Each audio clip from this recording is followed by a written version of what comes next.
You can say you want financial freedom, but are you willing to change for it? Well, hello to God's future billionaires. Let me give you a truth. Many high income earners are just not ready to hear.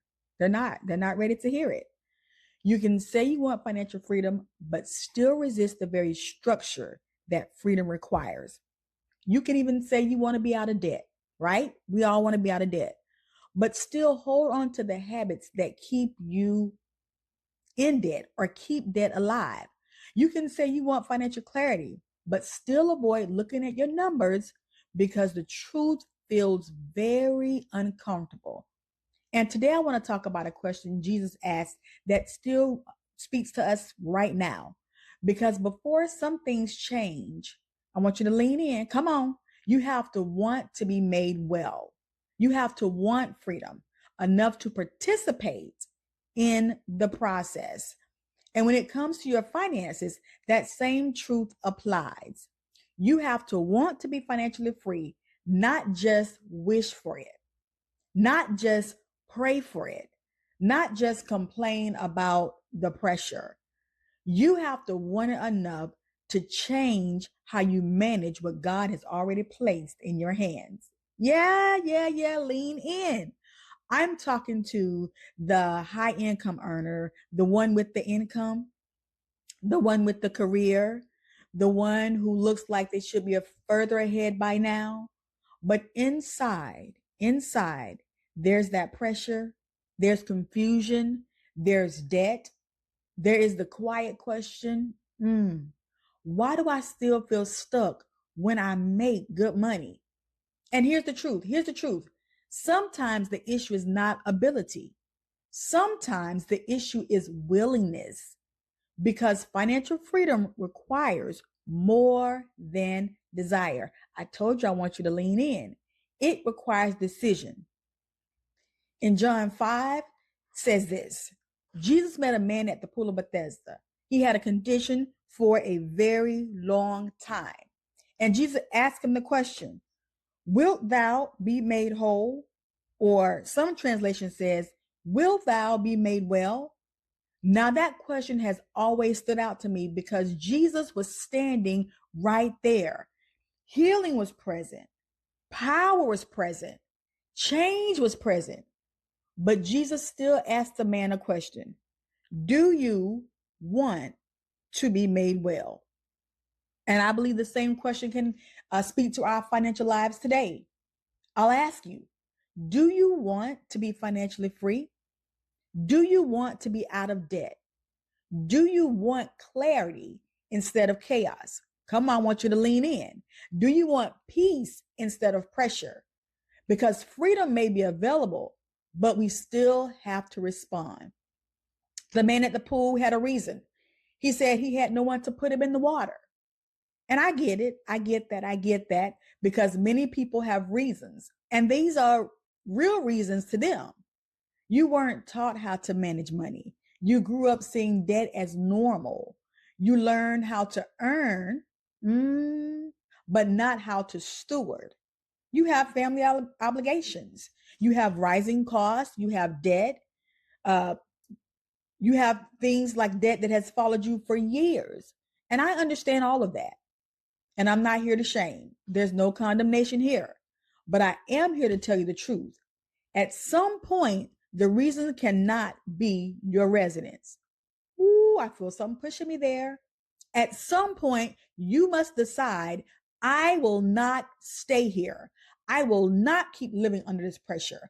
I will not keep making good money and still feeling financially stuck. Because you cannot step into financial freedom while continuing to protect the habits that created the financial pressure. Listen. And this is where many high income earners get stuck.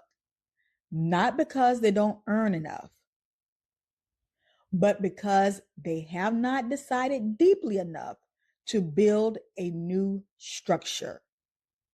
Truth, they want freedom, but they do not want the discipline. They want peace, but they do not want the plan. They want debt gone, but they want to spend without intention. They want to spend without clarity, but they do not want to sit down with the numbers. And I want you to hear me clearly. Hear me clearly. This is not condemnation, but what this is awareness, because awareness is where freedom starts. So, what does it look like to want financial freedom? It looks like telling the truth about where you are. No pretending, no avoiding, no saying, I'll deal with it later. It looks like opening the bank account, looking at the debt, reviewing the spending, counting the costs. Yeah. It looks like saying, God, I want freedom and I'm willing to do my part, because faith still requires action. Prayer is powerful, but prayer does not replace stewardship. You can pray over your finances, but you still have to give your money an assignment before it hits the bank.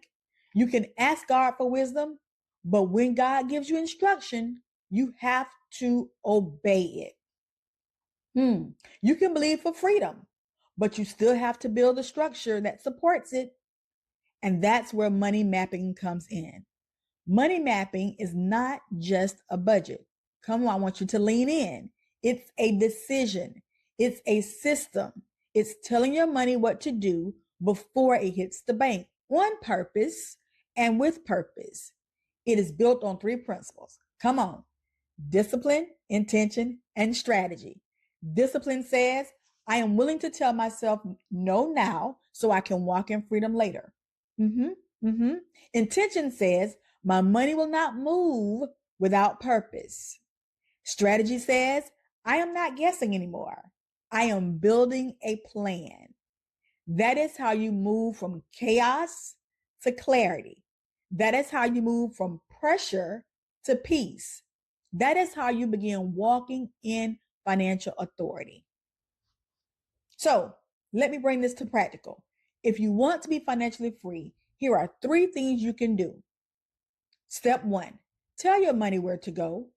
Do not dress it up. Do not minimize it. Do not ignore it. Look at your numbers.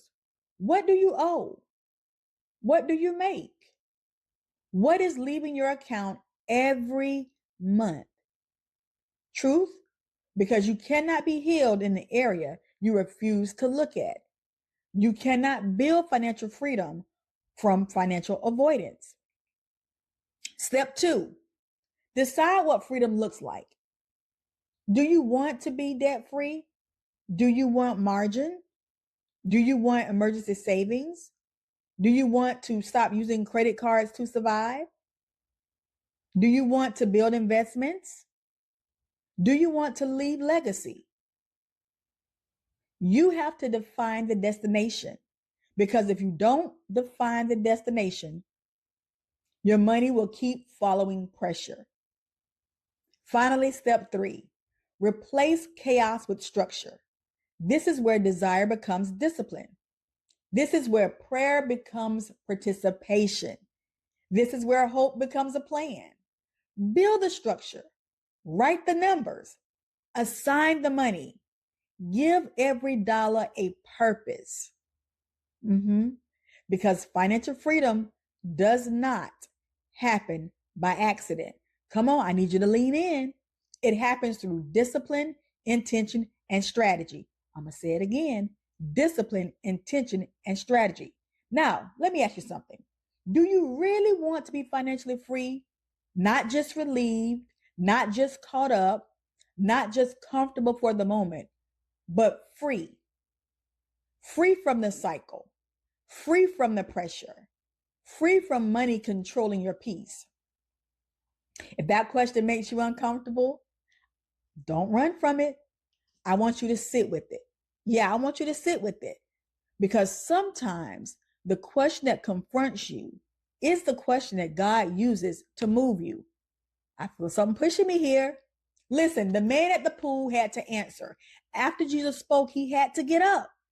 That is the part I want you to hear. He had to participate in the miracle. And for many of us, the financial miracle may begin with the decision to get up.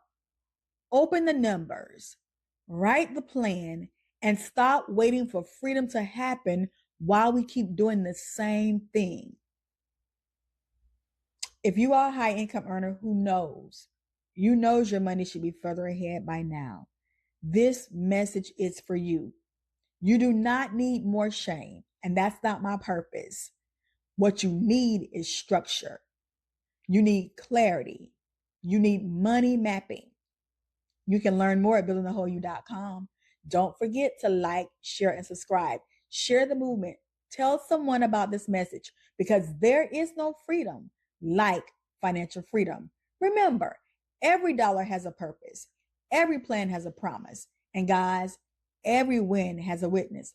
But you know what it is. Until next time, oh my beloved brethren, I will let you prosper and be in health, even as your soul prospers. Now let's build.